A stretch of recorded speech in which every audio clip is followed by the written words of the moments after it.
Star Citizen has had a new 3.13.1 PTU patch with the C build and a hotfix to that actually since as well. This series of patches is leading towards Fleet Week that starts on the 21st of May. The patch is currently in open PTU and there are various Fleet Week tests going on and have been going on over the last few days.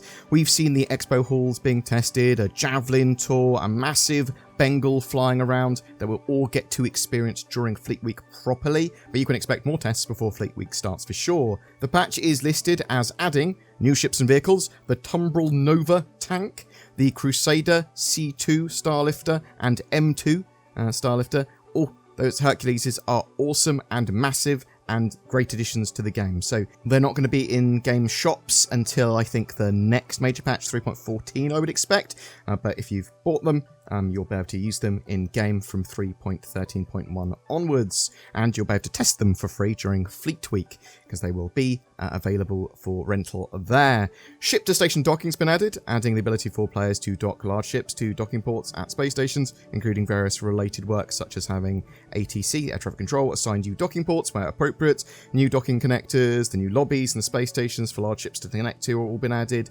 This initial implementation will give docking access to the 890 jump and the Hammerhead, and that will expand out to more ships later. This also allows you to spawn your ship at these stations. Basically, you'll get a docking port assigned to you rather than a landing pad or hangar.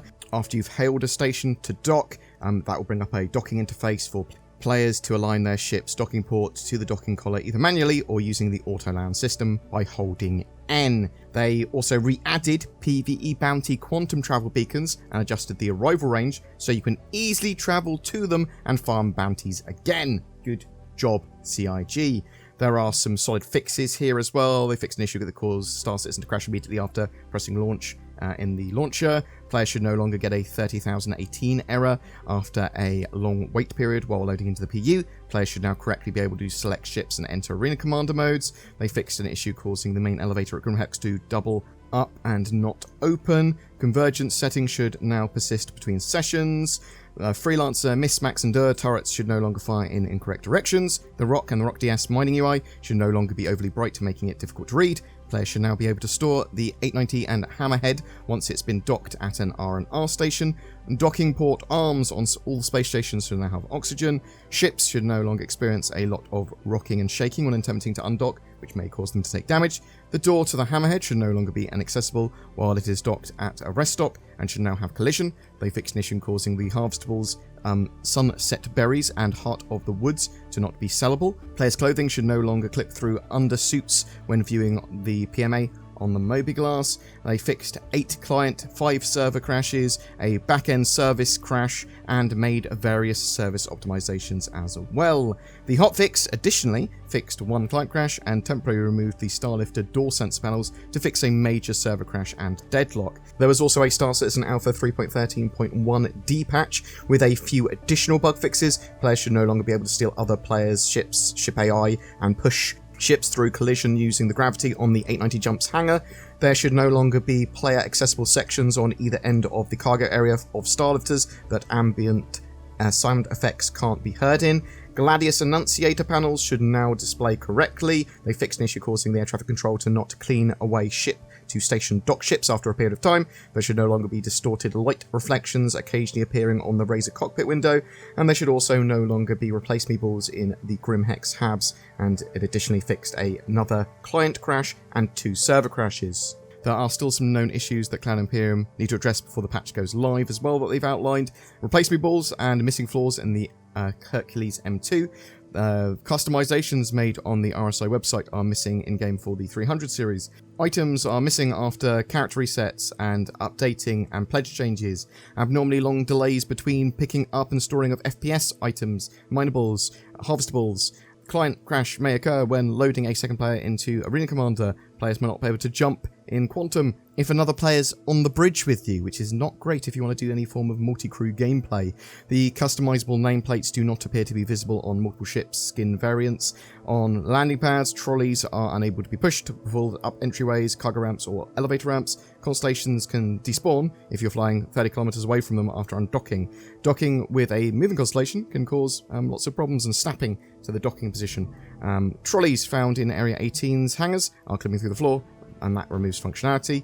Players can spawn facing the wrong way at the start of an arena commander or match or respawning. The Eclipse spawns with the cockpit ladders with broken interactions and animations. They are certainly getting there with this patch. There was lots of problems with 3.13, lots of problems with the initial 3.13.1 patch, but they are really plowing through this. There's actually quite a lot of content for Fleet Week and 3.13.1, and there's a strong possibility that the Ninetales lockdown could follow straight on from 3.13.1 from Fleet Week. That's possible, not immediately during, but immediately after is very possible, and that would mean that some of that content's probably already in this patch or getting prepared for Ninetales lockdown as well. So there's a lot going on. Boom! And Fleet Week is incoming.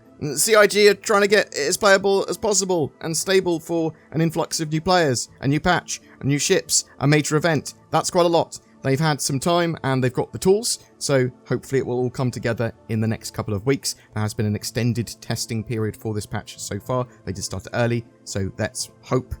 But what do you think? Are you excited for Fleet Week? Did you get involved with the weekend's testing? Did you see the Bengal? Did you go on the Javelin tour?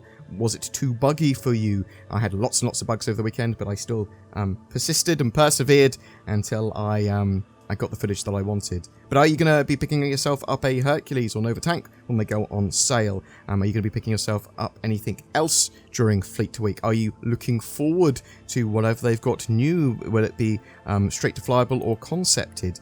What are your thoughts? I'd love to hear from you in the comments below. Oh, what's this? I just found all your search history online. You filthy boy, buying spaceships and going on Ship Hub. Zin, show a picture of a sexy ship or something. You should have used NordVPN. It's a VPN, obviously, and it has my seal of approval because I shill for them. Use the links below to get a discount and help protect your data, identity, privacy, and to help with online accessibility. Every month we have a ship giveaway. For May, it's for a Crusader Hercules Starlifter. It's a big boy cargo and ground vehicle transport ship that you can expect to be added to the game by the end of the month. Just comment on any of my videos made during the month to be in for a chance of winning that. Thank you so much to my channel members who have pressed the join button below my videos and my Patreons as well. Going the extra mile really, really helps the channel. Say thanks for helping the channel, Zin. Thanks for helping the channel, Zin. Consider becoming a channel member or Patreon as well, and maybe you'll get some poorly photoshopped naughty spaceship shots. Oh, saucy. Thanks for watching and all your support.